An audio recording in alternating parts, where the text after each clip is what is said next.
এবং মহা প্রতিদানের ঘোষণা দিয়েছেন। সুবহানাল্লাহ বলেন। এবং এই 10টি বৈশিষ্ট্যের মধ্যে ইসলামের মৌলিক যে মূল্যবোধগুলো, মোরালিটি, এথিক্স, এগুলো চলে এসেছে। মৌলিক কথাগুলো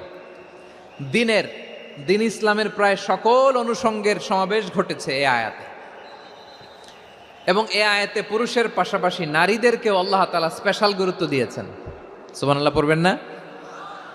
gender equality in terms of getting rewards, প্রতিদান বা সওয়াব পাওয়ার দিক থেকে ইসলামে নারী পুরুষ সমান। অনেকে বলে ইসলাম নারীদেরকে ঠকিয়েছে, নারী পুরুষ নাকি সমান না। অনেক নারীবাদীরা বলেন, আমি প্রিয় বোনদের বলবো এই আয়াতের দিকে তাকান, সূরা আহজাবের 35 নম্বর আয়াতের দিকে তাকান। এই আয়াতে নারী পুরুষ সমান। সুবহানাল্লাহ বলেন তো সবাই। Gender equality in terms of getting reward, নেক কাজ করলে সওয়াব পাওয়ার ক্ষেত্রে পুরুষ যেমন নারীও তেমন। আল্লাহু আকবার।